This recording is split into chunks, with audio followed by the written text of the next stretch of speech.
ঢাকার এক ব্যস্ত মোড়ে দিনের পর দিন যেভাবে গর্জে ওঠে বাসের হর্ন, মানুষের ভিড় আর ধুলার ঝড়, সেই ভিড়ের মধ্যেই জন্মেছিল রাহুল। জন্ম বললেও ঠিক জন্মের আনন্দ বা উল্লাস ছিল না। মায়ের কোলেই জায়গা হয়নি তার। জন্মের পর অল্পদিনের মধ্যেই মা চলে গেল অচেনা অন্ধকারে। বাবা, সে তো নামমাত্রই ছিল, মাদকের নেশায় ডুবে থাকা এক অসহায় মানুষ, যাকে কোনোদিন আসল অভিভাবক বলা যায়নি। মাত্র 5 বছর বয়স থেকেই রাহুল বুঝে গেল তার জায়গা হচ্ছে রেল স্টেশনের প্ল্যাটফর্ম, ফুটপাথের গাঢ় ধুলো আর অন্য পথশিশুদের ভিড়। দিন চলে যেত ভিক্ষা করে, কারো ফেলে দেওয়া খাবারের টুকরো কুড়িয়ে, আর রাত কাটত ছেঁড়া ত্রিপলের নিচে। ঢাকার মানুষজন প্রতিদিন তাকে দেখত, কিন্তু দেখেও যেন না দেখার ভান করত। রাহুলের জন্য কেউ থামত না, কেউ জিজ্ঞেস করত না খেয়েছ। কেবল মাঝে মাঝে রিকশাওয়ালা বা দোকানদাররা ধমক দিত, অয় ছেলেটা, কাছে আয় না, জিনিস চুরি করবি। সে দিনগুলোতে রাহুলের চোখে একটাই জিনিস ভাসত, ক্ষুধা।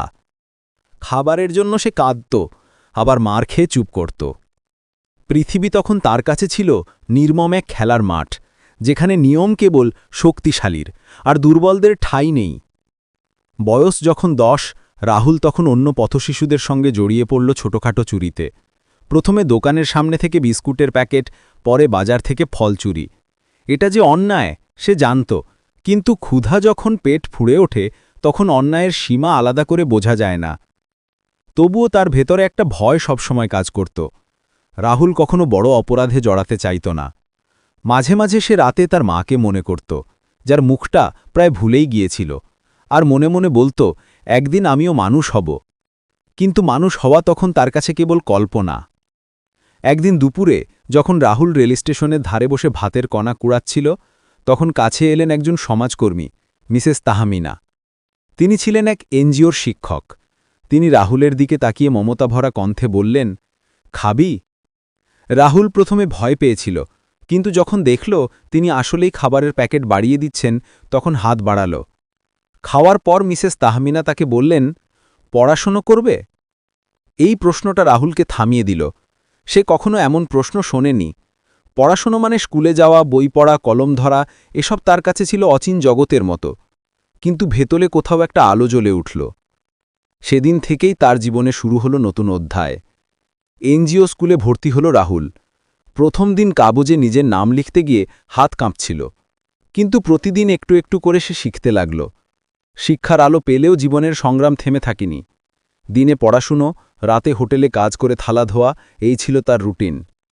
বাকি ছেলেরা যখন খেলার মাঠে ফুটবল খেলত, রাহুল তখন বইয়ে ডুবে থাকত। অনেকে বিদ্রূপ করত, আরে ফুটবাতে ছেলে, বই পড়বি কেন, তুই মানুষ হবি নাকি? কিন্তু রাহুল হাসত আর মনে মনে বলতো, একদিন সবাই দেখবে। খুব কষ্টে অনেক লড়াই করে এসএসসি পাশ করল, তারপর এইচএসসি।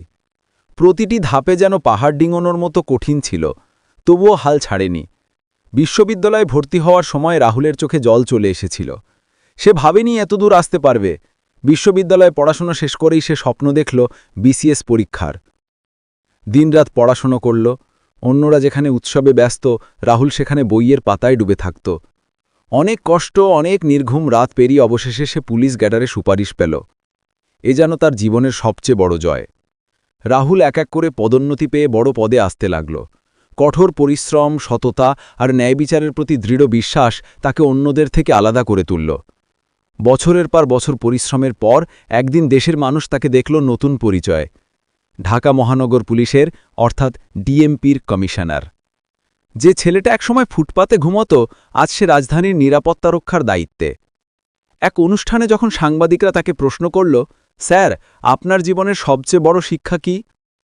রাহুল হেসে বলল, মানুষ দরিদ্র জন্মাতে পারে, কিন্তু স্বপ্ন দরিদ্র হয় না। শিক্ষা আর পরিশ্রম মানুষকে যে কোনো অন্ধকার থেকে আলোতে নিয়ে যেতে পারে।